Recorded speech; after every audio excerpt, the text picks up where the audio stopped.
Is your website feeling sluggish? Let's dive into Chrome DevTools Performance tab to make it lightning fast. First, open Chrome DevTools by right-clicking anywhere on your webpage and selecting Inspect, or by pressing Ctrl-Shift-E on Windows or Ctrl+Alt+I on Mac, then navigate to the Performance tab.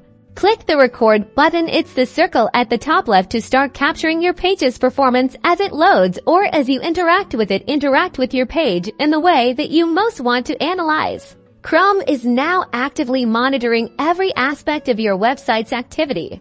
Once you've captured the performance you want to analyze, click the Stop button, which replaced the Record button. Now, you'll see a detailed timeline of everything that happened.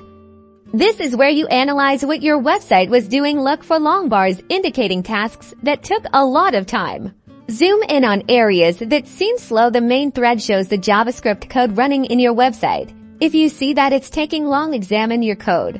Explore the bottom-up, call tree, and event log tabs at the bottom to see aggregated data or sorted events for profiling specific functions. They are going to give you an in-depth analysis. Use this information to identify bottlenecks, whether in JavaScript, CSS, or network requests. Once found, you can revise your code and CSS to load quicker, thus giving your users a better experience. Happy coding!